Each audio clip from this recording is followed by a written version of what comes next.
Magandang araw po sa inyong lahat at welcome sa ating channel. Kung mahilig kayo sa mga totoong kwento ng buhay, na puno ng emosyon tungkol sa pamilya, pag-aasawa, at mga aral na kapupulutan, huwag kalimutang mag-subscribe at i-activate ang notification bell para hindi mahuli sa mga pinakabagong kwento. At ngayon, pakinggan na natin ang kwento para sa araw na ito. Nagpaalam akong uuwi sa probinsya para sa anibersaryo ng pagkamatay ng aking ama, ngunit hindi ako pinayagan ng aking biyenan. Inihagis ng asawa ko ang isang annulment petition para takutin ako hinahamon na subukan kong lumabas ng pinto. Pinirmahan ko ang petisyon at umalis. Kinabukasan, nataranta siya nang matanggal siya sa trabaho. Isang araw lang naman ang hinihingi ko para makauwi, para makapagsindi ng kandila, para sa aking ama sa kanyang unang anibersaryo ng pagkamatay. Inihanda ko na ang mga gagamiting sa pag-aalay mula pa noong gabi, maingat na binalot ang bawat regalo para sa aking ina. Umaasa na magiging payapa ang lahat. Ngunit pagkalabas ko pa lang ng maliit kong maleta sa sala, hinarang na ako ng biyenan ko sa may pinto na may mukhang puno ng pagkainis. Tiningnan niya ako mula ulo hanggang paa at nagsalita ng may pang-iinsulto. Saan ka pupunta? Uuwi po sana ako sa amin ngayon. Unang death anniversary po kasi ng tatay ko. Ngumisi siya. May asawa ka na kaya dito na ang bahay mo. Patay na ang tatay mo. Mas mahalaga ang mga buhay. May bisita tayo ngayon. Kailangan mong manatili sa bahay para magluto. Sinubukan kong manatiling kalmado. Naihanda ko na po ang lahat kagabi. Babalik din po ako mamayang hapon. Pinalo niya ng malakas ang mesa. Hindi pwede. Bingi ka ba sa mga sinasabi ko? Sakto namang bumaba ang asawa ko mula sa hagdan. Nakasuot siya ng bagong suit, puno ng kumpiyansa ang kanyang mukha. Ilang buwan pa lang ang nakalipas mula nang ma-promote siya bilang senior manager sa korporasyon. Mula noon tuluyan nang nagbago ang kanyang ugali. Noong mahirap pa kami palagi siyang malambing sa akin. Ngayong may posisyon na siya, nagsimula na niyang maliitin ang taong kasama niya sa hirap. Tiningnan niya ang maleta ko at kumunot ang noo. Talagang susuwayin mo si mama. Tumingin ako sa kanya. Unang death anniversary ng tatay ko ngayon. Isang araw lang naman ang hinihingi ko. Ngumisi siya. Kailangan pa bayang palakihin. Hindi na mabubuhay ang patay. Para akong sinasakal. Tatay ko yon. Ipinagsaklop niya ang kanyang mga braso. O ano ngayon asawa na kita, kaya dapat alam mo kung ano ang prioridad. Agad namang sumang-ayon ang biyenan ko. Tama yan. Manugang ka dito pero palagi mo nalang iniisip ang pamilya mo. Sinabi ko na kapag lumabas ka sa pintong yan ngayon, huwag ka nang babalik. Natigilan ako. 3 taon bilang manugang. 3 taon na hindi ko siya sinagot. 3 taon na puyat at maagang paggising para alagaan ang buong pamilya. 3 taon na pag-iipon ng bawat sentimo mula sa sahod ko para sa aming buhay. Ang kapalit ay masasakit na salitang parang patalim. Tiningnan ko ang asawa ko sa huling pagkakataon. Talaga bang hindi mo ako papayagang umuwi? Malamig niyang sinabi. Hindi. Tinanong ko ulit. Paano kung aalis pa rin ako ngayon? Binuksan niya ang drawer ng mesa, kumuha ng isang papel na nakahanda na at inihagis ito ng malakas sa mesa. Annulment petition. Pirmahan mo yan kung maglalakas loob kang lumabas sa pintong yan. Humalakhak ang biyanan ko. Pirmahan mo. Tingnan natin kung gaano kakatapang. Natahimik ang buong silid. Yumuko ako at tiningnan ang papel. Lahat ng impormasyon ay nakasulat na. Ang pirma ko na lang ang kulang. Kaya pala pinaghandaan na nila. Kailangan lang nila ng dahilan para paalisin ako sa bahay na ito. Itinaas ko ang aking ulo at tiningnan ang lalaking minsan nang nangakong poprotektahan ako habang buhay. Nandoon pa rin siya malamig ang tingin. Walang pag-aalinlangan. Walang awa. Kinuha ko ang ballpen at tumawa ng malakas ang biyenan ko. Sige, pirmahan mo kung kaya mo. Ipinagsaklop ng asawa ko ang kanyang mga braso nang may pagmamalaki sigurado siyang hindi ko gagawin. Dahil sa loob ng 3 taon, sa kanyang mga mata, palagi akong ang nagpaparaya. Huminga ako, nang malalim, at pumirma. Malinaw na nakasulat ang pangalan ko sa annulment petition. Hindi nanginginig ang sulat, walang pag-aalinlangan. Nawala ang ngiti sa labi ng biyenan ko. maging ang asawa ko ay natigilan ng ilang segundo. Siguro hindi niya inaasahan na ganito ako kapursigido. Ngunit mabilis siyang natawa, ng malakas. Magaling. Napakagaling. Kung wala ako mamamatay ka sa gutom. Lumapit siya. Sa tingin mo, sino ang bubuhay sa'yo kapag umalis ka dito? Sino ang may kailangan sa'yo? Ngayon, may posisyon na ako. Kahit sino pwede kong pakasalan. Luluhod ka rin para humingi ng tawad at bumalik. Tiningnan ko siya ng matagal. Ang lalaking nasa harap ko ay lubos na estranghero. 3 taon na ang nakalipas, hinawakan niya ang kamay ko. Sa gitna ng ulan, nangakong bubuo kami ng isang tahanan. Sinabi niyang mayaman man o mahirap hindi niya ako bibitawan. Ngunit pagkatapos ng ilang promosyon, pagkatapos ng ilang papuri mula sa iba, kinalimutan na niya ang lahat. Ngumiti ako ng bahagya, isang mapait na ngiti. Walang luha, walang sama ng loob, kundi lubos na pagkadismaya. Tiniklop ko ang petisyon, maayos na inilagay sa mesa, at hinila ang aking maleta papunta sa pinto. Wala nang pumigil sa akin. Siguro iniisip nila na pagkatapos ng ilang araw, babalik akong umiiyak at nagmamakaawa. Nagsara ang pinto sa likuran ko. Umalis ako sa bahay, na minsan kong tinawag na tahanan. Madilim ang langit ng araw na iyon. Ang bawat ihip ng hangin ay nagpalamig sa aking puso. Sumakay ako ng bus, pauwi sa probinsya.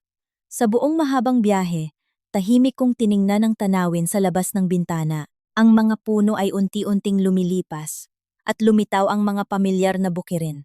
Ang lahat ng alaala ng 3 taong pagsasama ay sunod-sunod na bumalik. Ang araw na nawalan siya ng trabaho, ang araw na nawalan siya ng pag-asa, ang araw na sinabi niyang, kung wala ako, wala na siyang natitira. Ang araw na palihim akong naghanap kung saan-saan para lang mabigyan siya ng isang pagkakataon.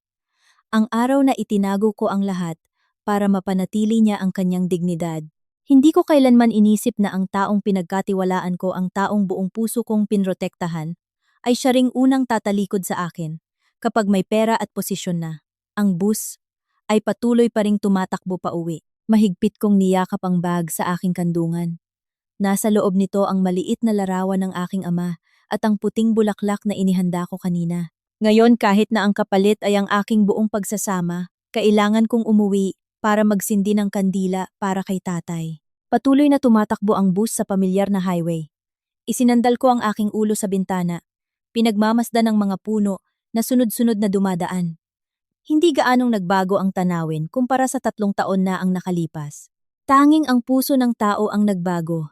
Ipinikit ko ang aking mga mata, ang mga alaala, ay parang isang pelikulang dahan-dahang nagbabalik. 3 taon na ang nakalipas. Nagkakilala kami sa isang job fair. Noon isa lang siyang lalaking katitigil lang sa trabaho, walang kahit ilang libong piso sa kanyang bulsa. Suot niya ang isang kupas na polo shirt at isang lumang sapatos na pudpod na ang takong. Napakalakas ng ulan noon, lahat ay nagmamadaling sumilong, siya lang ang nakatayo sa ilalim ng isang silungan. Hawak ang kanyang resume na nabasa na ng ulan. Ibinigay ko sa kanya ang payong ko. Ngumiti siya ng napakabait. Iyon ang ngiting hindi ko malilimutan. Nang maging kami, na ikinwento niyang maagang namatay ang kanyang ama at mag-isang pinalaki ng kanyang ina, kaya palagi niyang gustong magtagumpay para maipagmalaki siya ng kanyang ina. Naawa ako sa kanyang kalagayan. Naniniwala akong siya ay isang taong masipag. Halos 1 taon kaming magkasintahan at maraming pagsubok ang aming pinagdaanan. May mga buwan na wala siyang trabaho at kailangan pa naming mangutang sa mga kaibigan para sa upa. Nag-extra job ako sa gabi para may panggastos kami. Minsan, hating gabi na ako nakakauwi, ngunit nagmamaneho pa rin ako ng mahigit 20 kilometro para lang dalhan siya ng mainit na kanin. Niyakap niya ako at sinabing, pag nagkapera ako, babawi ako sa'yo. Noon, hindi ko inisip na ang pangakong iyon ay maglalaho ng ganoon kabilis. Noong araw ng aming kasal, hindi ako humingi ng malaking dote o magarbong selebrasyon. Sapat na sa akin ang tapat niyang pagmamahal. Anmago, minsan pa ngang tinanong ako ng aking ina, sigurado ka bang magiging masaya ka sa kanya? Ngumiti ako. Nanay, tiwala po ako sa pinili ko. Bumuntong hininga lang si nanay at tumango. Pagkatapos naming ikasal, hindi pa rin siya makahanap ng matatag na trabaho. Nakikita ko ang pagtaas ng presyon sa aking asawa araw-araw. Maraming gabi siyang hindi makatulog sa pag-aalala. Minsan nakaupo siya sa balkonahe na kayuko at sinabing, "Mag-anul na lang kaya tayo. Ayokong mahirapan ka." Nang dahil sa akin, hinawakan ko ang kanyang kamay. Pinakasalan kita dahil sa kung sino ka, hindi dahil sa pera. Hanggat hindi ka sumusuko, hindi rin ako susuko. Makalipas ang ilang araw, nagpa siya akong tawagan ng aking tiyuhin. Ang alam lang ng iba, siya ang chairman ng isang malaking korporasyon. Kakaunti ang nakakaalam na ako ang nag-iisang pamangkin na labis niyang minamahal. Mula pagkabata, palaging sinasabi sa akin ng aking mga magulang na huwag umasa sa pamilya. Kung gusto ko ng magandang buhay, kailangan kong magsikap. Maging noong ikinasal ako, hindi ko kailanman sinabi sa kanya ang tungkol sa aking pamilya. Gusto kong mahalin niya ako para sa kung sino ako, hindi dahil sa pamilya sa likod ko. Noong araw na iyon, pagkatapos kong magkwento sa aking tiyuhin, isang tanong lang ang sinabi niya. "Sigurado ka bang karapat-dapat tulungan ang taong yan?" Sumagot ako ng walang pag-aalinlangan. "Opo, tito, sigurado po." Ngumiti siya. "Nang mabait." "Sige, bibigyan ko siya ng isang pagkakataon, pero isang beses lang. Kung hindi niya ito pahahalagahan, huwag mo akong sisisihin." Nagpasalamat ako sa kanya at humingi ng isa pang pabor. "Tito, pwede po bang huwag ninyong sabihin sa kanya? Tito, gusto ko pong maniwala siyang kaya niya sa sarili niyang kakayahan." Natahimik siya ng ilang segundo at pumayag. Isang linggo pagkatapos, biglang nakatanggap ng tawag para sa isang interview ang asawa ko mula sa korporasyon. Tuwang-tuwa siya at niyakap ako ng mahigpit. "Siguro mahal tayo ng Diyos." Ngumiti lang ako. Oo, palaging tinutulungan ng Diyos ang mga nagsisikap. Noong mga unang araw niya sa kumpanya, napakasipag niya. Talagang masaya ako para sa kanya. Gabi-gabi pag-uwi, ikinukwento niya ang mga natutunan niya, kung paano siya ginabayan ng kanyang mga superiors. Minsan, ipinagmalaki pa niyang pinuri siya ng general manager. Alam kong ang mga taong gumagabay sa kanya ay inutusan ng aking tiyuhin, pero hindi ko ito sinabi. Gusto kong maniwala siyang ang tagumpay niya ay bunga ng kanyang pagsisikap. Lumipas ang mga taon, tumaas ang kanyang sahod, na promote at nabigyan ng posisyon. Sa bawat pagkakataon, ngumingiti lang ang aking tiyuhin at sinasabi sa akin, may kakayahan naman siya.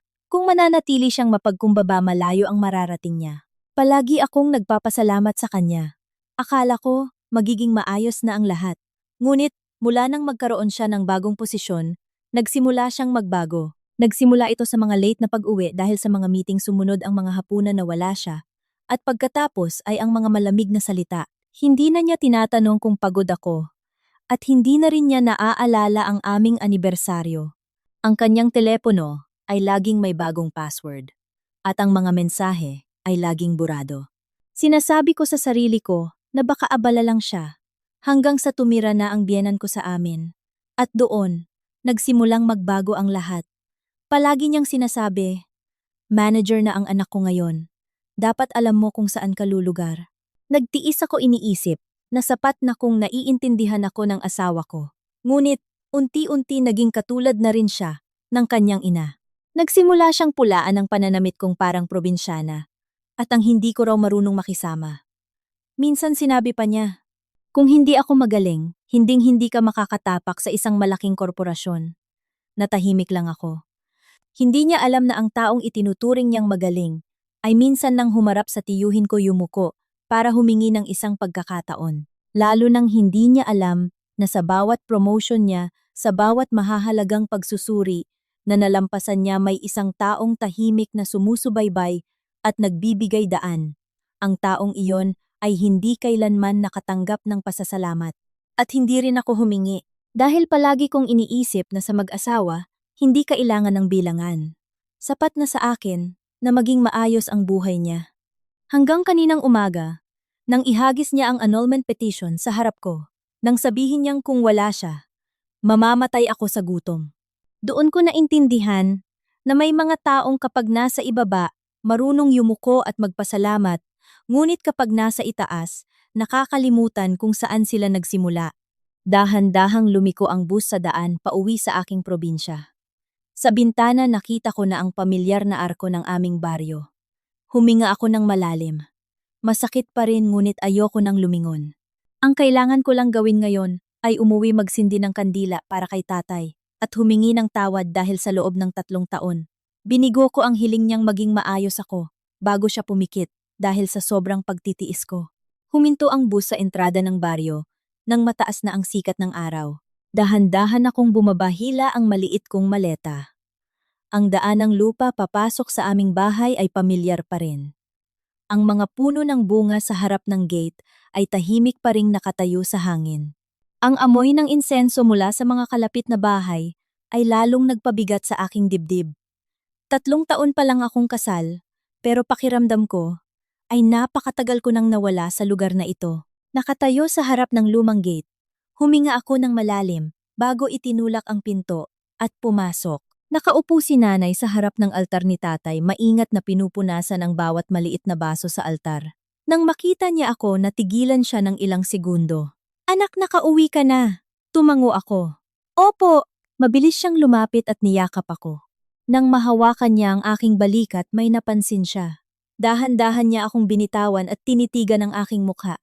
"Pumayat ka. Bakit maga ang mga mata mo?" Pinilit kong ngumiti.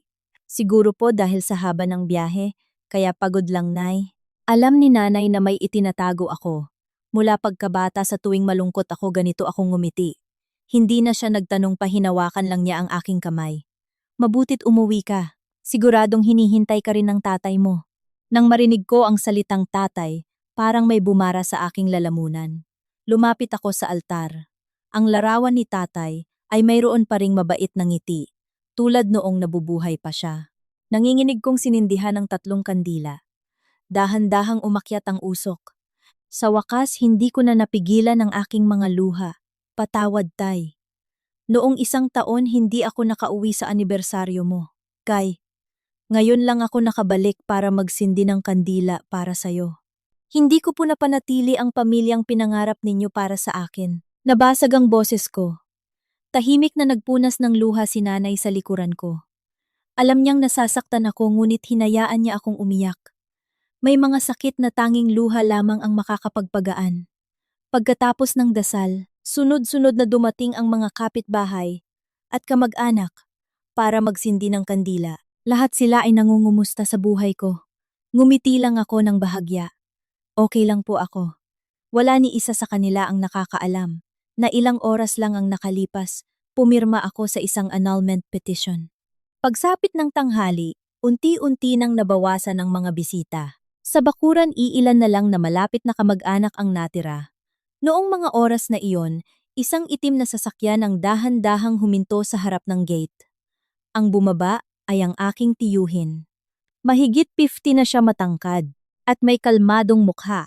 Kahit simpleng manamit, bakas pa rin ang aura ng isang taong sanay sa posisyon ng pamumuno. Nang makita niya ako, ngumiti siya. Nakauwi na pala ang pamangkin ko.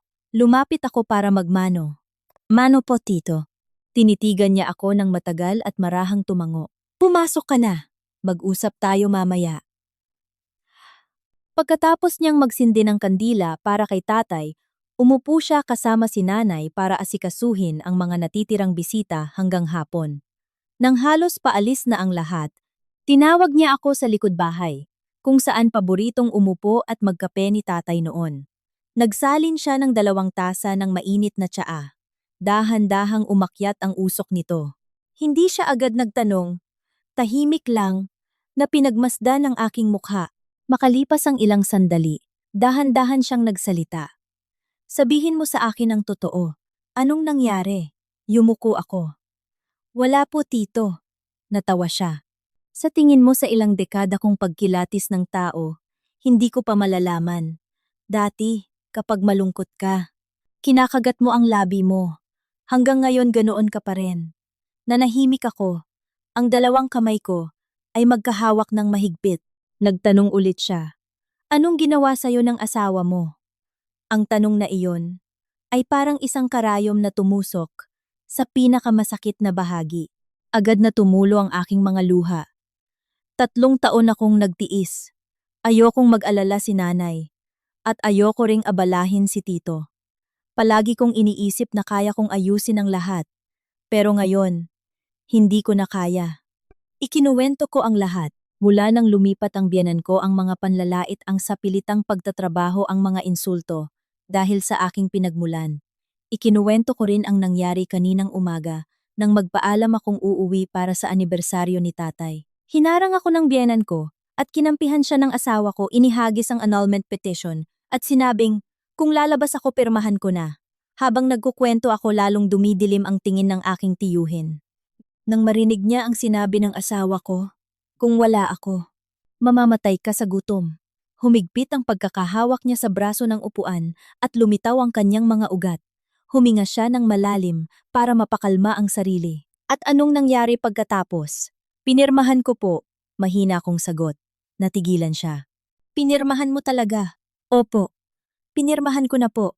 Hindi ko kayang habang nasa hukay si tatay ay hindi man lang ako makapagsindi ng kandila para sa kanya. At hindi ko na rin kayang mabuhay kasama ang taong walang respeto, kahit sa mga pumanaw na. Tinitigan niya ako ng matagal puno ng awa ang kanyang mga mata. Bigla siyang tumayo at naglakad-lakad sa bakuran. Maya-maya bumalik siya at mas naging malalim ang kanyang boses. 3 taon. 3 taon mong itinago sa akin ang lahat. Kung hindi nangyari ito ngayon, magtitiis ka pa rin ba? Yumuko ako. Ayoko po kasing mag-alala kayo. Akala ko po, magbabago pa siya. Ngumiti siya. Nang malungkot, may mga taong habang mas binibigyan mas, nakakalimutan kung sino sila. Umupo siya sa harap ko. Ang boses niya ay kalmado ngunit puno ng kapangyarihan. Alam mo ba, kung bakit sa loob lang ng 3 taon, napakabilis ng pag-angat niya. Marahan akong tumango. Alam ko po, dahil sa inyo. Tumingin siya ng diretso sa aking mga mata. Tama. Ako. Ako ang pumirma sa papeles niya, ako, ang gumarantiya, ako, ang nag-utos sa management na bigyan siya ng pagkakataon, ako, ang sumubaybay sa bawat evaluation niya. Lahat dahil naniniwala ako sa pinili mo. Kinagat ko ang aking labi. Tahimik na namang tumulo ang aking mga luha. Nagpatuloy siya, pero hindi ko pinagsisisihang tumulong. Ang pinagsisisihan ko ay ang pagtulong sa maling tao. Sa isang taong walang utang na loob. Tumayo siya, ipinagsaklop ang mga kamay sa likod at tumingin sa altar ni tatay. Ang boses niya ay mabagal ngunit malinaw ang bawat salita. Noon iniligtas ng tatay mo ang buhay ko. Nangako akong ituturing kitang parang tunay na anak, pero hinayaan kitang magdusa ng 3 taon. Kasalanan ko to. Mabilis akong umiling. Hindi niyo po kasalanan. Ako po ang pumili ng pagsasamang ito. Humarap siya sa akin. Hindi. Kung nalaman ko lang na ganito ang trato niya sa'yo, hindi siya magkakaroon ng pagkakataong umupo sa posisyon niya ngayon. Kinuha niya ang telepono sa kanyang bulsa. Naging malamig ang kanyang mga mata, iba sa kanina. Tiningnan niya ako at nagtanong, gusto mo pa bang iligtas ang pagsasamang ito, no?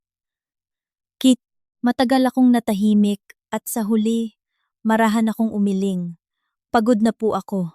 Ayoko nang bumalik. Tumango siya. Sige, kung ganoon, mula ngayon, hayaan mo na ako ang bahala sa lahat. Ipapakita ko sa mag-inang yon kung ano ang pakiramdam ng umakyat ng masyadong mataas at makalimutan kung sino ang naglagay ng hagdan sa paanan nila. Tahimik kong pinanood si Tito habang ibinabalik niya ang telepono sa kanyang bulsa. Kalmado pa rin ang kanyang mukha, ngunit alam kong sa likod ng kalmadong iyon ay matinding galit. Mula pagkabata, hindi ko pa siya nakitang sumigaw. Kahit sa pamamahala ng isang korporasyon na may libu-libong empleyado, palagi niyang inaayos ang lahat ng may katinuan. Ngunit, iba ngayon. Sa unang pagkakataon nakita ko ang malinaw na pagkadismaya sa kanyang mga mata. Umupo siya sa upuang kahoy sa tabi ko at marahang nagtanong, may sama ka ba ng loob sa akin? Umiling ako. Wala po akong sama ng loob sa inyo. Kung may sisisihin man ako, iyon po ay ang sarili ko sa sobrang pagtitiwala. Bumuntong hininga siya. Mana ka talaga sa tatay mo, palaging iniisip ang iba, bago ang sarili. Tumingin siya sa altar kung saan nakangiti pa rin ang larawan ni tatay. Noon sinabi sa akin ng tatay mo na napakabuting bata nito kapag Nag-asawa baka siya ang laging dehado. Tinawanan ko pa siya noon, hindi ko akalaing magkakatotoo. Yumuko ako. Iniisip ko lang po na bilang mag-asawa, dapat kaming magtulungan. Tumango siya. Tama, dapat magtulungan ng mag-asawa. Pero hindi ibig sabihin na isa ang magsasakripisyo at ituturing itong obligasyon ng isa. Kinuha niya ang tasa ng tsaa, humigop ng kaunti at nagpatuloy. Natatandaan mo pa ba noong natanggap siya sa korporasyon? Marahan akong tumango. Opo, sobrang saya niya noon, hindi siya makatulog. Ngumiti siya ng mapait. Nung araw na iyon, pagkatapos nating mag-usap, tinawagan ko agad ang HR director. Isang pangungusap lang, ang sinabi ko. Bigyan mo siya ng pagkakataon, pero wag na wag mong ipapaalam kung sino ang nagrekomenda sa kanya. Tumingala ako sa kanya. Alam ko po, ako po ang humiling niyan. Ngumiti siya. Oo. Sinabi mong may amor proprio ang mga lalaki. Kung malalaman niyang tinulungan siya ng asawa, baka ma-pressure. Gusto mong lumakad siya sa sarili niyang mga paa. Pumayag ako, dahil naniniwala ako sa katapatan mo. Huminto siya ng ilang segundo. Pero ngayon iniisip ko, baka ang pananahimik na iyon ang nagtulak sa kanya, na isiping lahat ng ito ay dahil sa sarili niyang galing. Hindi ako makapagsalita, dahil minsan, ganoon din ang inisip ko. Kung sinabi ko ang totoo noon, baka iba ang nangyari. Pero, baka ring wala. Pero baka ring wala. Ang taong marunong magpasalamat kahit hindi mo sabihing magpapahalaga. Ang taong walang utang na loob kahit malaman pa niya hahanap ng paraan para itanggi. Tumingin siya sa akin at nagtanong. Sa loob ng 3 taon, nagtanong ba siya kung bakit ang bilis ng pag-promote niya? Umiling ako. Hindi po. Palagi niyang iniisip na mas magaling siya sa iba. Natawa siya ngunit walang saya sa tawa niya. May galing naman talaga siya. Kung wala siyang kakayahan, hindi ko rin siya mapapanatili. Pero ang kakayahan ay para lang makarating ka ng mabilis. Para makarating ka sa malayo, kailangan mo ng karakter. Tumayo siya, naglakad ng ilang hakbang at bumalik. Alam mo ba? May mga pagkakataon na gustong i-promote ng board ang iba. Ako mismo ang nagsabing, bigyan natin siya ng isa pang pagkakataon. Dahil naniwala ako sa'yo, naniwala akong ang taong kayang lampasan, ang hirap ay marunong mabuhay ng matino. Hindi ko akalaing nagkamali ako. Yumuko ako. Patawad po, tito. Iwinagayway niya ang kanyang kamay. Huwag kang humingi ng tawad. Wala kang ginawang mali. Ang mali ay nasa taong hindi marunong magpahalaga sa kung anong mayroon siya. Sakto namang lumabas si nanay. Mula sa bahay may dalang isang plato ng prutas at marahang inilagay sa mesa. Tapos na ba kayong mag-usap? Ngumiti si tito. Malapit na, ate. Tiningnan ako ni nanay. Kumain ka muna. Kanina ka pa walang laman ng tiyan. Tumango ako. Opo, ngunit pagkahawak ko pa lang, sa mansanas sunod-sunod na, nag-vibrate ang telepono sa aking bulsa. Ang pangalan ng tumatawag ay ang asawa ko. Tinitigan ko ang screen ng ilang segundo at pinatay ito. Wala pang 10 segundo. Tumawag ulit siya, pangalawa, pangatlo. Hindi ko pa ring sinagot.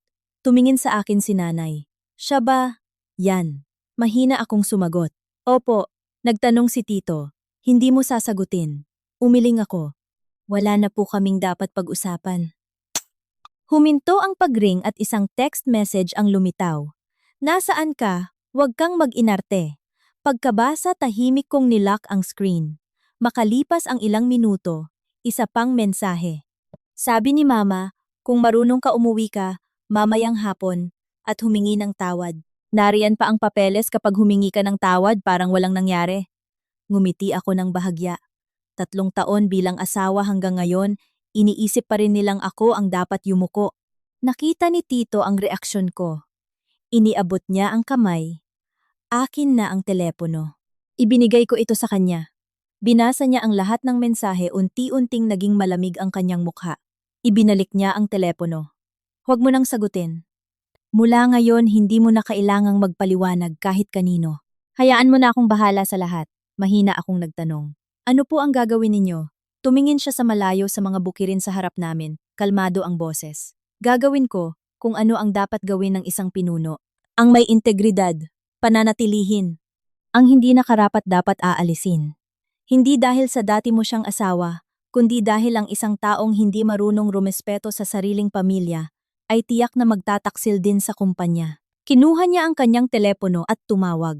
Mabilis na sumagot ang kabilang linya. Maikli lang ang sinabi ni Tito.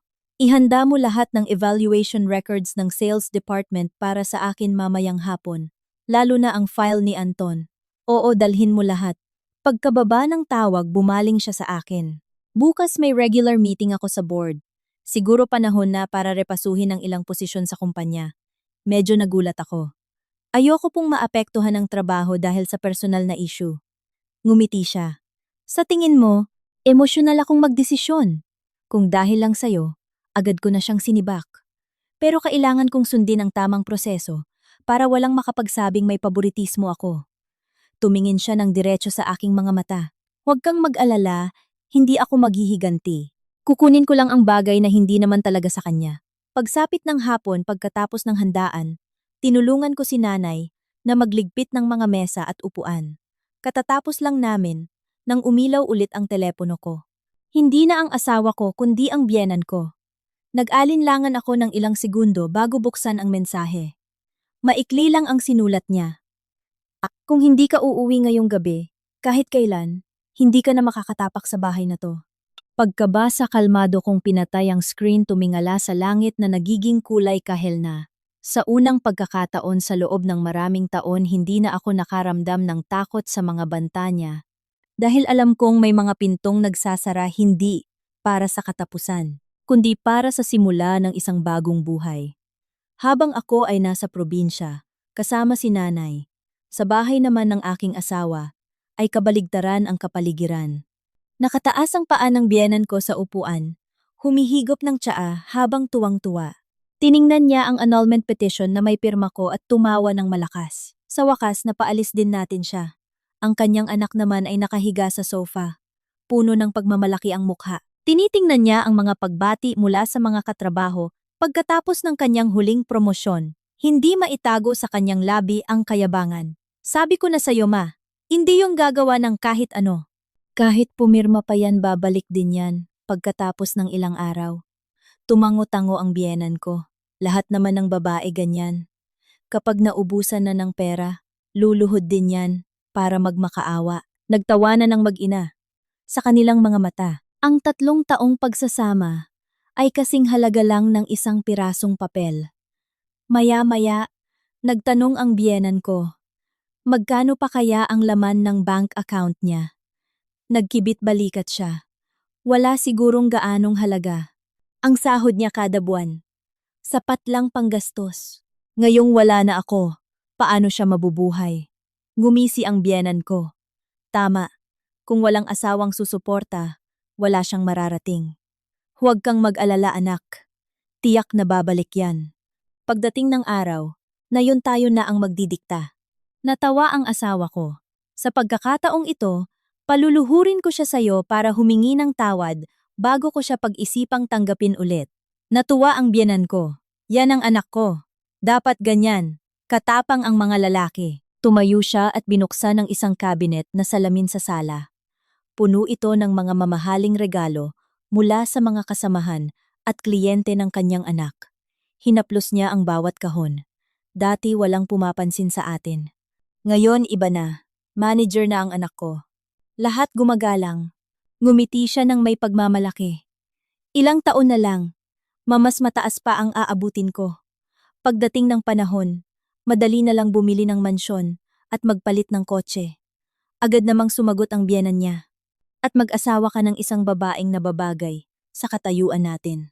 Yung tulad niya tama lang na itapon. Nang marinig niya iyon hindi siya tumutol. Tahimik lang siyang humigop ng kape. Ang pananahimik na iyon ay mas masakit kaysa sa anumang salita. Kung 3 taon na ang nakalipas, kahit sino ang mang-insulto sa akin, agad niya akong ipagtatanggol. Ngayon hinahayaan na lang niyang laitin ng ina niya ang taong kasama niya sa hirap. Noong hapong iyon, nakatanggap siya ng tawag mula sa isang kaibigan. Tumatawa ang nasa kabilang linya. Balita ko hiwalay na kayo. Komportable siyang tumawa. Malapit na. Nakapirma na siya. Nagtanong ang kaibigan. Hindi ka nang hihinayang. Nagkibit balikat siya. Bakit ako manghihinayang? Iba na ako ngayon. At maraming nagkakagusto sa akin. Nakita mo na ba yung mga babae sa marketing? Palaging naghahanap ng dahilan para pumunta sa opisina ko? Humalakhak ang nasa kabilang linya. Iba na talaga kapag may posisyon. Lalo siyang nagyabang. Ang lalaki dapat may career, may pera, may kapangyarihan. Kusang lalapit ang mga babae. Pagkababa ng tawag, humarap siya sa salamin at inayos ang kanyang kurbata. Tiningnan niya ang kanyang refleksyon at ngumiti. Siguro, naniniwala na rin siyang lahat ng tagumpay niya ngayon ay dahil sa sarili niyang galing. Walang tumulong, walang nag-angat. Hindi niya alam na ang taong minamaliit niya ay ang siyang tahimik na nagbabago ng kanyang buong buhay. Gabi na at patuloy pa ring binabanggit ako ng biyenan niya.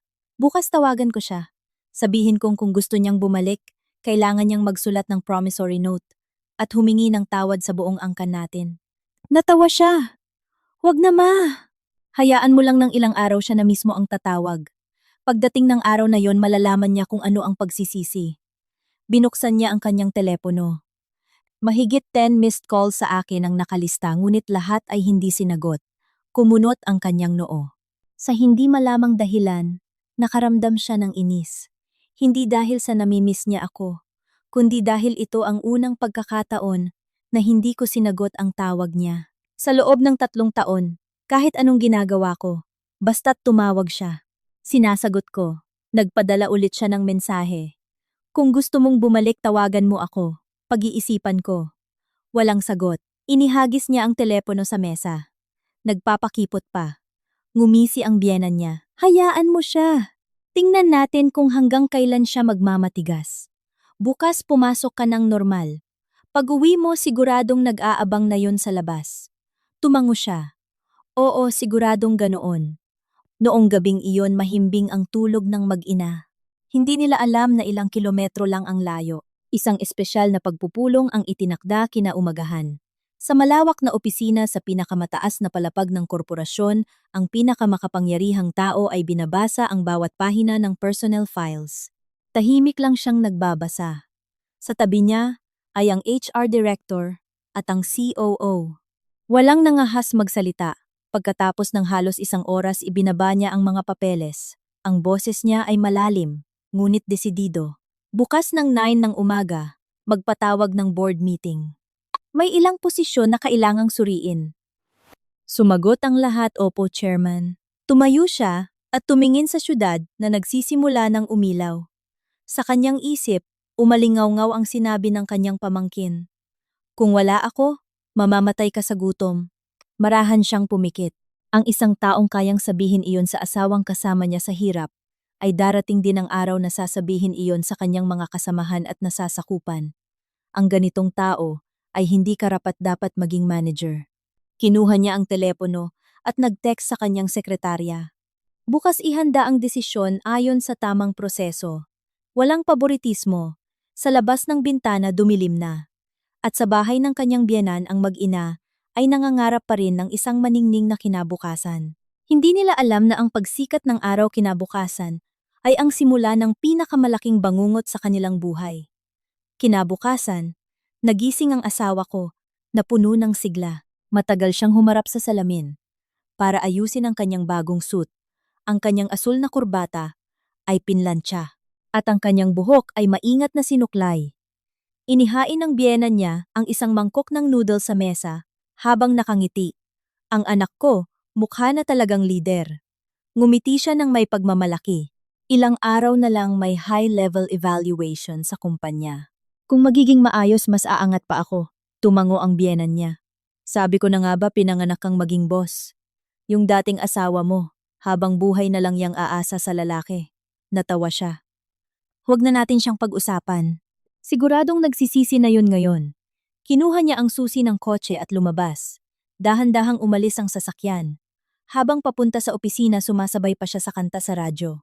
Iniisip niya ang mga bagong proyekto, mga bonus, at mga meeting kasama ang mga kliyente. Hindi niya alam na ilang minuto na lang guguho ang lahat. Tamang-tama 8:30 ng umaga pumasok siya sa lobby ng kumpanya.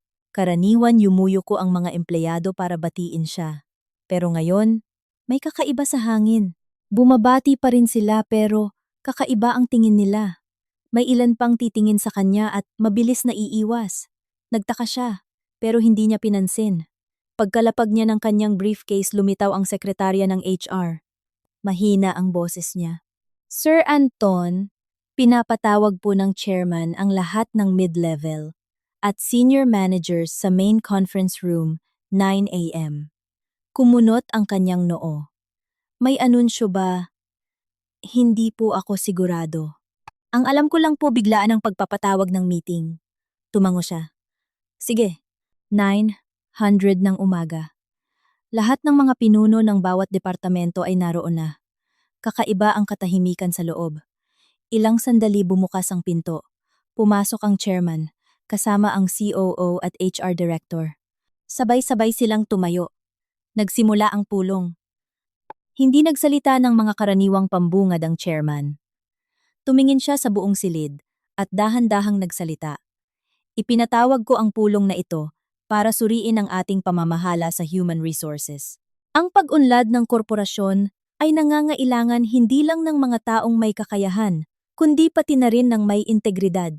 Nagsimulang magtinginan ng ilang managers. Walang nakakaalam kung ano ang nangyayari. Kalmado pa rin ang asawa ko. Iniisip niyang isa lang itong karaniwang paalala. Tumayo ang HR director, hawak ang isang makapal na folder. Pagkatapos suriin ang lahat ng internal evaluations feedback mula sa mga empleyado at mga huling resulta ng pagsusuri. Nakita ng management na may ilang kaso na hindi na angkop para sa kanilang posisyon. Naging mas tensyonado ang kapaligiran. Inayos ng asawa ko ang kanyang kwelyo. Hindi pa rin siya nag-aalala. Binuksan ng HR director ang folder. Unang kaso, Mr. Anton Reyes, maaari po bang tumayo kayo? Medyo nagulat siya, pero kalmado pa ring tumayo. Nagpatuloy ang HR director.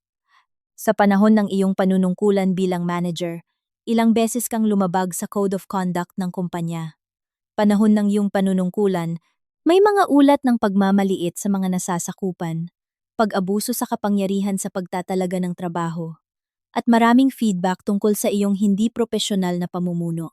Ayon sa patakaran ng korporasyon, nagkakaisa ang board of directors na tanggalin ka sa iyong posisyon bilang manager epektibo ngayong araw. Agad na may lumapit na isang HR staff, hawak ang isang desisyon na may tatak na. Tahimik ang buong silid, tulala ang asawa ko. Tinitigan niya ang desisyon, namumutla ang mukha. Pautal-utal siyang nagsalita. May pagkakamali yata. Wala akong ginawang malubhang paglabag. Kalmado pa rin ang chairman. Walang pagkakamali. Lahat ng desisyon ay based sa proseso ng evaluation ng kumpanya. Mabilis siyang tumingin sa COO sa ibang mga pinuno. Walang nagsasalita. Lahat ay nakayuko sa kanilang mga dokumento. Sinubukan niyang kumalma. Chairman, kung may pagkukulang po ako, itatama ko. Bigyan niyo po sana ako ng isa pang pagkakataon. Malamig pa rin ang boses ng chairman. Ang pagkakataon ay hindi lang isa. Marami nang ibinigay sa'yo ang kumpanya. Ang kaso hindi mo pinahalagahan. Nahihilo na ang asawa ko. Hindi niya inakalang maririnig niya ang mga salitang ito. Sakto namang nagpatuloy ang HR director. Bukod sa pagtanggal sa iyong posisyon, nagpasya rin ang kumpanya na tapusin ang iyong employment contract ayon sa mga napirmahang tuntunin. Epektibo ang desisyon ngayong araw. Mangyaring isuko ang lahat ng ari-arian ng kumpanya bago mag-tolive ng tanghali. Ang iyong employee ID ay ide-deactivate sa loob ng 30 minuto. Natulala siya. Tanggal sa trabaho. Ang dalawang salitang iyon ay parang kulog na tumama sa kanya. Paulit-ulit siyang umiling. Hindi maaari. 3 taon akong nagtrabaho dito. Marami akong naipasok na malalaking kontrata. Bakit ganito ang trato ninyo sa akin? Walang sumagot. Isinara ng chairman ang folder. Nagpatuloy ang pulong sa ibang mga paksa. Ibig sabihin sa mata ng pamunuan, hindi na siya parte ng korporasyon. Ilang segundo siyang tulala. At sa huli, kinuha ang desisyon at lumabas ng silid. Sa pasilyo nakita siya ng ilang empleyado. Wala na ang mga ngiting paimbabaw. Wala na ang magagalang na pagbati. Lahat ay tahimik lang na nakatingin. Tumatakbo siyang bumalik sa kanyang opisina. Binuksan ang computer, gustong magpadala ng email para magpaliwanag. Ngunit lumabas ang isang notification na ang kanyang account ay nalock na. Kinuha niya ang telepono para tawagan ang IT department. Magalang na sumagot ang nasa kabilang linya. Paumanhin po sir, ang account ninyo ay na-deactivate na ayon sa desisyon ng management. Binaba niya ang tawag. Tumutulo na ang pawis sa kanyang sentido. Kinuha niya ang kanyang ID para iscan sa security gate para makababa. Nag-error ang machine. Lumapit ang security guard. Paumanhin po, sir. Hindi na po valid ang ID ninyo. Gamitin niyo na lang po ang visitor's pass para makumpleto ang inyong clearance. Sa unang pagkakataon sa loob ng 3 taon, naintindihan niya ang pakiramdam na mahulog mula sa tuktok. Paglabas niya ng gusali, dala ang isang kahon ng kanyang mga gamit, natigilan siya sa labas. Kagabi lang tinawanan pa niya ako na kung wala siya mamamatay ako sa gutom. Wala pang isang araw siya na ang nawalan ng lahat. Sa kanyang mga matang litong-lito, iisa lang ang tanong, ano ba talaga ang nangyari? Matagal na nakatayo ang asawa ko sa harap ng korporasyon. Ang kahon sa kanyang mga kamay ay tila bumigat. Sa loob nito ay ilang personal na dokumento, isang tasa, ilang ballpen at isang group picture ng kanilang departamento. Kahapon lang pumasok siya sa gusaling ito na puno ng kumpiyansa. Ngayon, tahimik siyang umalis gamit ang daanan para sa mga bisita. Nagring ang telepono niya, ang biyenan ko ang tumatawag. Huminga siya ng malalim bago sumagot. Tumatawa pa ang ina niya. Tapos na ba ang meeting, anak? Kailan ka ulit mapopromote? Ilang segundo siyang natahimik, paos ang boses. Manatanggal ako sa trabaho. Natahimik ang kabilang linya. Pagkatapos ng ilang segundo, natawa ang biyenan ko. Ano ka ba? Huwag mo akong biruin.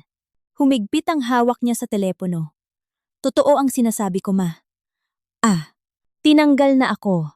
Agad na naging epektibo ang desisyon kaninang umaga. Halos mabitawan ng ina niya ang telepono. Tumayo siya. Ano? Bakit imposible yan? Wala ka namang ginagawang masama. Umiling siya. Ay, hindi ko rin alam.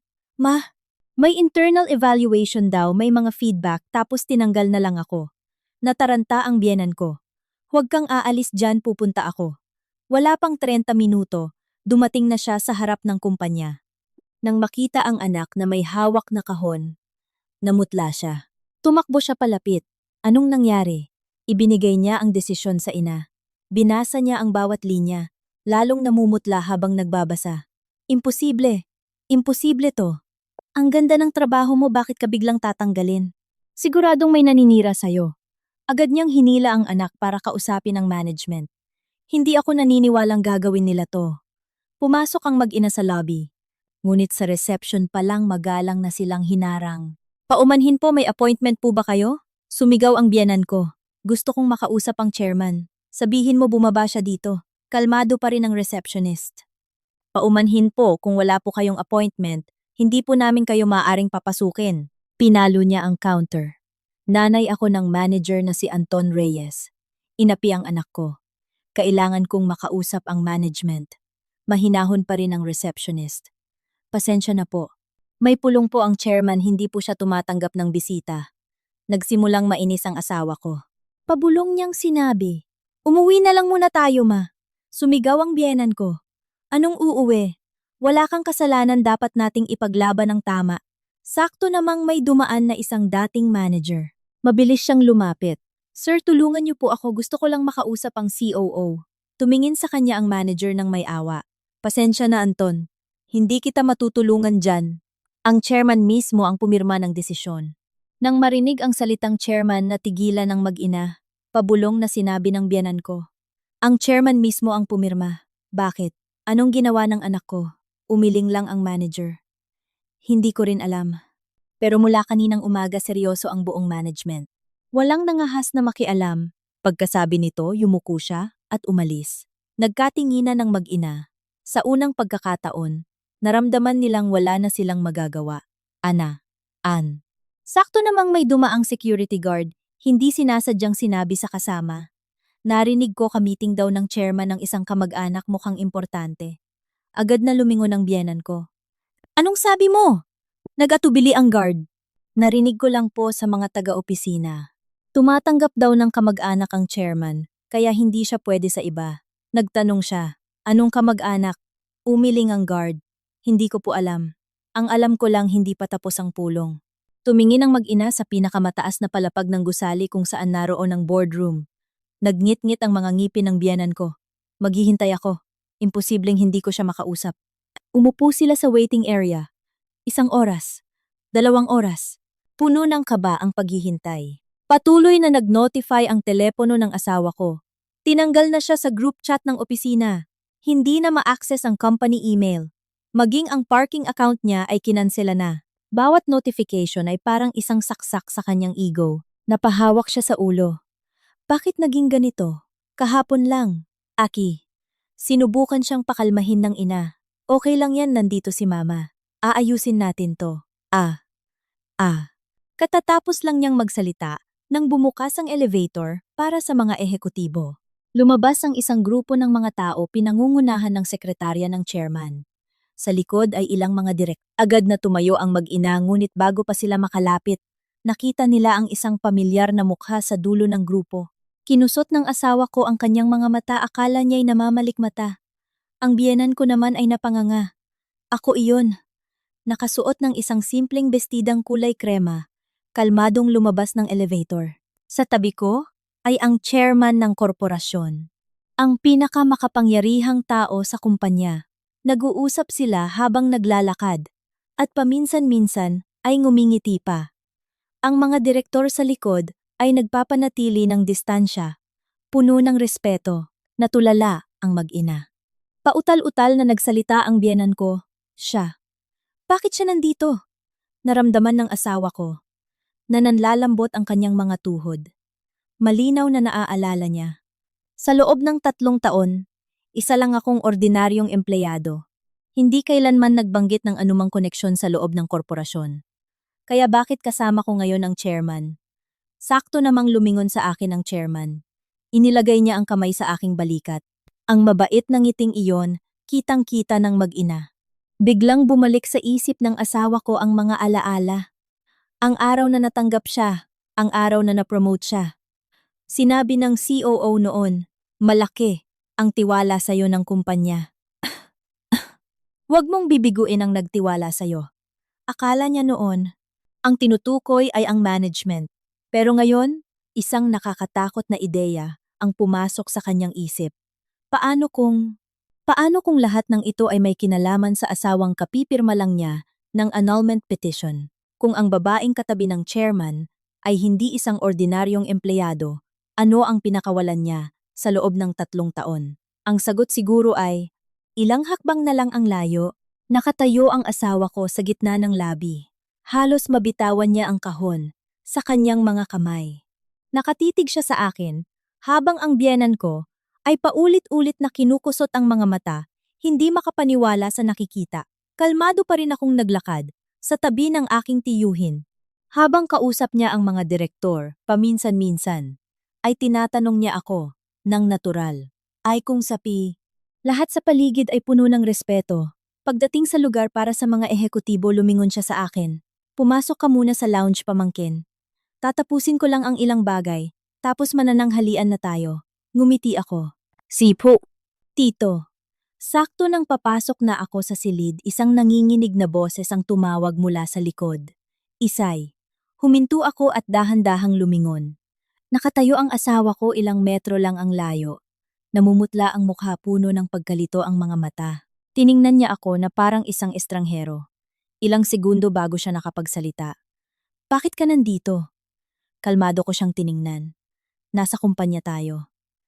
Anong kakaiba kung nandito ako? Umiling siya. Hindi. Ang ibig kong sabihin. Bakit kasama mo ang chairman? Bago pa ako makasagot, sumingit na ang biyenan ko. Pilit siyang ngumiti. Isay anak, kailan mo pa nakilala ang chairman? Bakit hindi mo sinabi sa amin? Tiningnan ko lang siya. 3 taon bilang manugang ito, ang unang beses na tinawag niya akong anak. Nakakapanghinayang sa ganitong pagkakataon pa. Dahan-dahang lumingon ang tiyuhin ko. Tiningnan niya ang mag-ina nang may malamig na mga mata. Sino kayo? Mabilis na yumuko ang asawa ko. Ako po si. Bago pa niya matapos sumabat na ang biyanan ko. Chairman, ako po ang biyanan ni Isay, at ito po ang asawa niya. Pagkarinig nito marahang tumango ang tiyuhin ko. Kayo pala. Ang boses niya ay kalmado, ngunit lalong nagpabigat sa kapaligiran. Pautal-utal na nagsalita ang asawa ko. Chairman, si Isay po ay tumingin ng diretso sa kanya ang tiyuhin ko. Gusto mong malaman kung bakit kasama ko ang pamangkin ko. Tama, nanlaki ang mga mata niya. Pamangkin. Ang salitang iyon ay parang kulog sa pandinig nila. Umatras ang biyenan ko. Paulit-ulit siyang umiling. Imposible. Imposible. Kalmado pa rin ang tiyuhin ko. Bakit imposible? Si Isay, ang nag-iisa kong pamangkin, anak ng kapatid kong pinakamamahal. Mula pagkabata, natuto siyang tumayo sa sarili niyang mga paa. Hindi niya kailanman ginamit ang pamilya para magyabang. Kaya normal lang na hindi ninyo alam. Pakiramdam ng asawa ko ay nawalan na siya ng lakas. Naalala niya ang lahat. Ang araw ng kasal namin, sinabi kong simpleng negosyante lang ang pamilya ko. Nang tanungin niya ako tungkol sa aming mga kamag-anak, ngumiti lang ako at sinabing walang espesyal. Hindi pala ako nagsinungaling, hindi ko lang sinabi ang lahat. Tumingin sa kanya ang tiyuhin ko. 3 taon na ang nakalipas. Natatandaan mo pa ba kung bakit ka natanggap sa korporasyong ito? Natigilan siya. Nagpatuloy ang tiyuhin ko. Noon, hindi naman kahanga-hanga ang resume mo. Kulang ka sa karanasan. Pero binigyan ka ng pagkakataon. Nagtaka ka ba? Hirap siyang lumunok. Medyo po, pero inisip ko lang na sinuwerte ako. Ngumiti ng bahagya ang tiyuhin ko. Swerte. Oo, may swerte, pero hindi iyon basta na lang dumating. Lumingon siya sa akin. Ang pamangkin ko ang lumapit sa akin. Nakiusap siyang bigyan ka ng pagkakataon. Nakiusap pa siyang huwag kong sabihin sa'yo para mapanatili mo ang iyong dignidad. Tulala ang asawa ko. Tumingin siya sa akin, puno ng pagkamangha ang mga mata. Ikaw! Ikaw pala! Marahan akong tumango. Oo, ako nga. 3 taon na ang nakalipas, noong panahong wala ka ng pag-asa ako, ang naghanap ng pagkakataon para sa'yo. Noong natanggap ka ako, ang mas masaya kaysa sa'yo. Noong na-promote ka, nagpuyat ako para maghanda ng selebrasyon. Ang kaso, hindi mo man lang tinanong kung bakit naging ganoon kadali ang lahat para sa'yo. Hindi mo rin naisip na may taong tahimik na sumusuporta sa likod mo. Napahawak sa ulo ang asawa ko. Bumalik ang mga alaala. Ang mga pagkakataong pinayuhan ko siyang magsikap ang mga ngiti ko. Tuwing pinupuri siya. Akala niya noon mga simpleng salita lang iyon. Mula sa isang asawa. Hindi niya akalain na sa likod ng bawat tagumpay niya ay nandoon ako. Halos magpanik na ang biyenan ko. Mabilis siyang lumapit sa aking nagbago ang tono. Isay, anak, pakinggan mo ako. Siguradong may hindi lang pagkakaunawaan dito. Mainitin lang talaga ang ulo ko kaya ko nasabi yun kahapon. Huwag mo nang dibdibin. Tinitigan ko siya ng matagal at marahang nagtanong. Naaalala niyo po ba kung ano ang sinabi ninyo kahapon? Yumuko siya. Anak, di ay tita na lang. Nagalit lang ako kaya ko nasabi yon. Normal lang naman sa pamilya ang mag-away, di ba? Ngumiti ako ng bahagya. Pamilya, kahapon kayo mismo ang nagsabing, kung lalabas ako, wag na akong babalik. Kayo ang nagsabing, patay na ang tatay ko, kaya hindi na siya mahalaga. Kayo ang tumawa noong pumirma ako sa annulment. Bakit ngayon? Pamilya na tayo. Hindi siya makasagot. Lumapit ang asawa ko, namumula ang mga mata. Isay, patawarin mo ako. Hindi ko talaga alam. Kalmado ko siyang tiningnan. Ano ang hindi mo alam? Napamangkin ako ng chairman. O na kailangan mong respetuhin ang asawa mo? Yumuko siya, hindi makapagsalita. Dahan-dahang nagsalita ang tiyuhin ko. May isang bagay kang dapat tandaan. Ampad. Kung hindi pumirma ang pamangkin ko kahapon, kung hindi mo sinabi ang, kung wala ako, mamamatay ka sa gutom. Hindi ako kikilos ngayon. Ikaw mismo ang sumira sa lahat. Ang korporasyong ito ay hindi nangangailangan ng mga taong yumuyuko lang sa nakatataas. pero minamaliit ang kasama nila sa hirap. Pagkasabi nito, lumingon siya sa akin. Pumasok na tayo. May ilang bagay pa tayong kailangang pag-usapan. Marahan akong tumango. Bago umalis, tiningnan ko sa huling pagkakataon. Ang lalaking minsan ay naging buong kabataan ko. Sa kanyang mga mata, wala na ang kayabangan ng kahapon. Tanging pagsisisi, nahuli na ang lahat. Ngunit may mga sugat na masyadong malalim para maghilom sa dalawang salitang patawad. Pagsara ng pinto ng conference room sa labas ng lobby, matagal na tulala ang mag-ina. Yumuko ang asawa ko, nanginginig ang mga kamay, kaya hindi na niya mahawakan ang kahon. Ang lahat ay nangyari sa loob lang ng ilang minuto, ngunit sapat na para baguhin ang buong buhay niya. Ang babaeng inakala niyang ordinaryong asawa lang, ang babaeng sinigawan niya. Ang babaeng pinilit niyang pumirma sa annulment ay pamangkin pala ng chairman. At lahat ng tagumpay niya sa loob ng 3 taon ay nagsimula sa isang tahimik na pakiusap ng asawa niya. Biglang hinawakan ng biyenan ko ang braso ng anak. Halika, kailangan nating humingi ng tawad. Kung hindi, tapos na talaga tayo. Tulala pa rin siya. At pagkatapos ng ilang segundo tumango, nagmamadali silang pumunta sa conference room, ngunit hinarang sila ng sekretarya. Paumanhin po. May pulong ang chairman, bawal pumasok. Halos magmakaawa ang biyenan ko. Pakiusap 1 minuto lang. Gusto ko lang makausap ang manugang ko. Magalang pa rin ang sekretarya. Paumanhin po. Hindi po maaari. Naghintay sila sa labas. Um, um, um, um, um, Bawat minutong lumipas, lalong umiinit ang kanilang pakiramdam. Pagkatapos ng mahigit kalahating oras, bumukas ang pinto. Sunod-sunod na lumabas ang mga direktor. Ang huli ay kami ng tiyuhin ko. Pagkakita sa akin, tumakbo ang biyenan ko. Wala na ang pagiging arogante. Hinawakan niya ang kamay ko, nanginginig ang boses. Isay anak, pakinggan mo ako. Hindi lang tayo nagkaintindihan kahapon. Nagalit lang talaga ako. Huwag mo na akong pansinin. Marahan kong inalis ang kamay ko. Hindi pagkakaunawaan, paulit-ulit siyang tumango. Oo, yun lang. Normal lang naman sa magkapamilya ang magkatampuhan. Tumingin ako, nang diretso sa kanyang mga mata. Kung hindi po ako pumirma kahapon, kung hindi ako umalis, iisipin niyo po ba na hindi lang to pagkakaunawaan? Hindi siya makasagot. Lumapit ang asawa ko, namumula ang mga mata. Isay patawad. Totoo patawad. Alam kong nagkamali ako. Kalmado akong nagtanong. Saan ka nagkamali? Yumuko siya. Hindi dapat kita pinigilang umuwi para sa tatay mo. Hindi dapat ako nakinig kay mama. Hindi dapat ako nagsalita ng ganoon. Umiling ako. Hindi mo pa rin naiintindihan. Ang pinakamasakit ay hindi ang mga sinabi mo sa akin, kundi ang paglapastangan mo sa tatay ko. Isang taong pumanaw na. Ang taong pinakamamahal ko. Alam mo ba, habang nasa bus ako pa uwi, iniisip ko na kung buhay pa si tatay. Sobrang masasaktan siya na ganito ang trato sa anak niya. Nagpunas ng luha ang asawa ko. Alam kong mali ako. Bigyan mo ako ng isa pang pagkakataon. Umuwi na tayo. Ngumiti ako ng bahagya. Umuwi. Saang bahay? Natigilan siya. Nagpatuloy ako. Kahapon ikaw ang nagsabing kung lalabas ako, wag na akong babalik. Bakit ngayon pinapauwi mo ako? Hindi siya makapagsalita. Sumingit din ang biyenan ko. Isay, patawarin mo ako. Mula ngayon ituturing na kitang mabuti. Umuwi ka kung kailan mo gusto, gagawin ko lahat. Nang gusto mo. Kausapin mo lang ang chairman.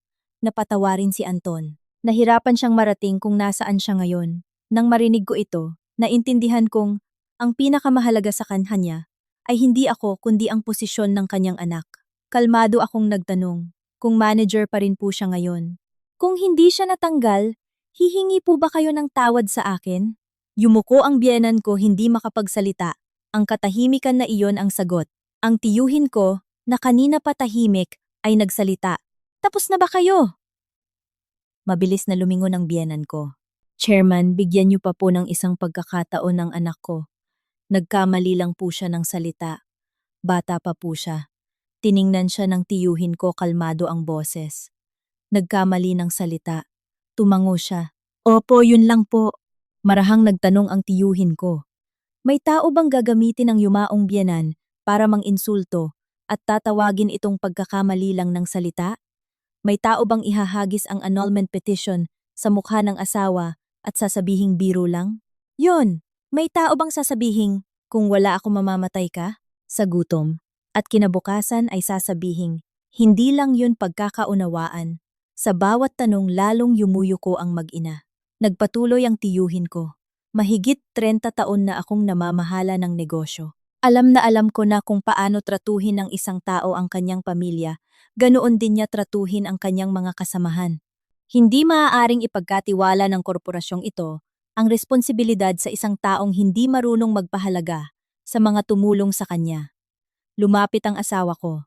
Chairman, tatanggapin ko po ang anumang parusa, manatili lang po ako sa trabaho. Magsisimula po ako ulit bilang ordinaryong empleyado. Umiling ang tiyuhin ko na ipatupad na ang desisyon ayon sa tamang proseso. Walang sino man ang maaaring magbago nito kahit ako. Nawalan na siya ng pag-asa. Dahan-dahang lumuhod ang kanyang mga tuhod. Lumuhod siya sa gitna ng labi. Lahat ng tao ay napahinto para tumingin, pero wala na siyang pakialam. Issei, patawarin mo ako. Issei. Issei. Issei. Isang salita mo lang magkakaroon pa ako ng pagkakataon. Tiningnan ko ang lalaking nakaluhod sa harap ko. Sa puso ko wala ng galit, wala na ring pagmamahal. Tanging kapayapaan pagkatapos ng mahabang pagtitiis. Marahan akong nagsalita. Alam mo ba, 3 taon na ang nakalipas noong wala kang trabaho. Hindi kita hinayaang lumuhod sa kahit sino. Gusto ko lang na tumayo ka, nang may dignidad gamit ang sarili mong kakayahan. Pero ngayon, ang nagpaluhod sa'yo ay hindi ako, kundi ang sarili mong kayabangan. Yumuko siya, tumulo ang luha sa sahig.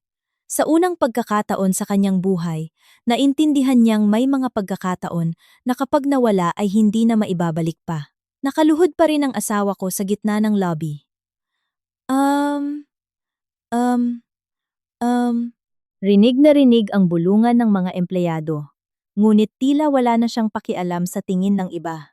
Nakatingin lang siya sa akin, puno ng pagsisisi. Kung dati, isang tingin lang niya, baka lumambot na ako. Pero pagkatapos ng lahat, hindi na tumitibok ang puso ko para sa kanya. Paos siyang nagsalita, Isay. Alam kong mahal mo pa ako.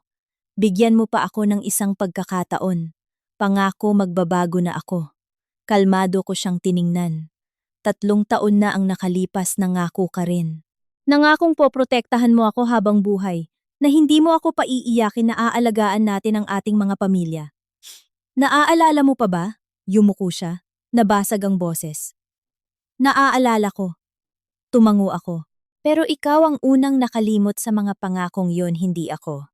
Umiyak na rin ang biyenan ko. Hinawakan niya ang kamay ko. Isay, mali ako. Patawarin mo ako. Hindi dapat ganoon ang trato ko sa'yo. Mula ngayon ituturing na kitang tunay na anak. Tiningnan ko ang babae sa harap ko. Kung kahapon lang, baka naantig pa ako. Pero ngayon panghihinayang na lang ang nararamdaman ko para sa 3 taon ng aking kabataan. Marahan akong nagtanong, naaalala niyo pa po ba noong una akong dumating dito bilang manugang ninyo? Natulala siya. Nagpatuloy ako. Noong araw na yon hinawakan ninyo ang kamay ko. Sinabi ninyong anak niyo na ako. Naniwala ako. Itinuring ko kayong tunay na ina. Inalagaan ko kayo noong nagkasakit kayo. Dinala ko kayo sa doktor. Nagpuyat ako para sa gamot ninyo. Pero sa inyong mga mata palagi lang akong tagalabas. Humagulgol ang biyenan ko. Hindi siya makapagsalita. Lumingon ako sa lalaking dati kong asawa. Sinabi mo kahapon na kung wala ka, mamamatay ako sa gutom. Naaalala mo pa ba? Ipinikit niya ang kanyang mga mata at marahang tumango. Ngumiti ako ng bahagya. Ngayon ikaw ang nawalan ng trabaho. Ako may matatag pa ring trabaho. Ikaw ang kailangang humingi ng tawad, hindi ako. Kakaiba talaga ang buhay. May mga salitang sinasabi para sakta ng iba, pero sa huli, para pala sa sarili mo. Natahimik ang buong labi. Dahan-dahang lumapit ang tiyuhin ko sa tabi ko. Tiningnan niya ang asawa ko at nagsalita. Alam mo ba kung ano ang pinaka-ikinadismaya ko? Hindi dahil ininsulto mo ang pamangkin ko, kundi dahil kinalimutan mo kung saan ka nanggaling. 3 taon na ang nakalipas noong pumasok ka sa korporasyon, mapagkumbaba ka, masipag marunong makinig. Lahat ay may gusto sa'yo.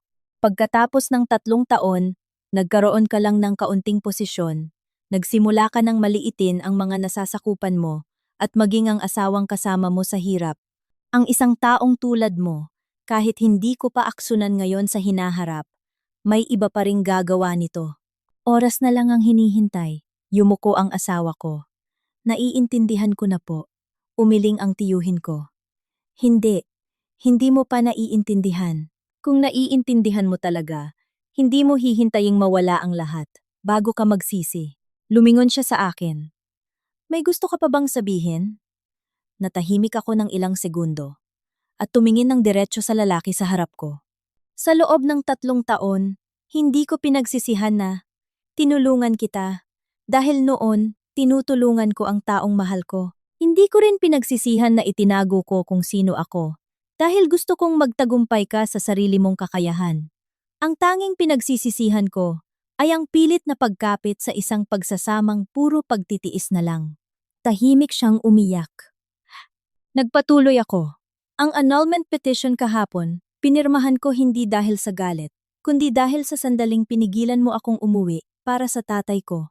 Naintindihan kong wala na ang lalaking minahal ko. Ang taong nagmamahal sa akin ay hindi ako papipiliin sa pagitan niya at ng yumaong ama ko. Ang taong nagmamahal sa akin ay hindi gagamitin ang sakit na nararamdaman ko para takutin ako. Kaya hindi magbabago ang desisyon ko. Tinakpan ng asawa ko ang kanyang mukha. Nanginginig ang kanyang mga balikat. Alam niyang huli na ang lahat para sa anumang paghingi ng tawad. Lumingon ako sa tiyuhin ko. Uwi na po tayo, tito. Marahan siyang tumango. Sige. Dahan-dahan kaming naglakad papunta sa pinto. Mula sa likod sumigaw ang biyenan ko, Isay. Pakisabi sa tatay mo patawad. At patawarin mo na rin ako. Huminto ako ng ilang segundo. Ngunit hindi lumingon. May mga paghingi ng tawad na kung huli na. Ay nagiging pagsisisi na lang ng nagsabi at hindi na kayang paghilumi ng nasaktan. Paglabas namin ng gusali, sikat na sikat ang araw. Huminga ako ng malalim. At sa unang pagkakataon, sa loob ng 3 taon, gumaan ang pakiramdam ko. Hindi dahil nawalan ng lahat ang nanakit sa akin, kundi dahil sa wakas nagkaroon ako ng lakas ng loob na bumitaw. Binuksan ng tiyuhin ko ang pinto ng kotse at lumingon sa akin. Nanghihinayang ka ba? Ngumiti ako. Opo. Sayang ang 3 taon ng kabataan ko. Adala. Sayang ang mga luhang tahimik kong iniyak. Sayang ang mga sakripisyong napunta sa maling tao. Pero hindi ko pinagsisisihan ang pag-alis ko. Kung hindi ako lumabas sa pintong iyon marahil, habang buhay hindi ko na mahanap ang sarili ko. Ngumiti ang tiyuhin ko. Siguradong magiging payapa na ang tatay mo sa langit. Palagi kanyang tinuruang maging mabuti. Pero sinabi rin niya ang pagiging mabuti ay hindi nangangahulugang hahayaan mong yurakan ng iba ang iyong dignidad. Tumingala ako sa maaliwalas na langit, ngumiti, at pabulong na sinabi sa aking amatay, ang anak ninyo mula ngayon ay magsisimula ng bagong buhay. Isang buhay na walang luha para sa mga taong hindi marunong magpahalaga. Dahan-dahang umalis ang sasakyan. Sa bintana, unti-unting nawala ang gusali. Tulad ng 3 taong pagsasama, nagsara sa pagsisisi ng naiwan at nagbukas ng isang bagong kabanata para sa taong nagkaroon ng lakas ng loob na magpatuloy. Maraming salamat po sa inyong oras sa panonood ng ating kwento. Kung nagustuhan ninyo ang nilalaman, mag-subscribe po kayo sa ating channel para suportahan kami at abangan ang mga susunod pang kwento sa mga darating na video. Factor down, ayan for under, for nali, video, matay,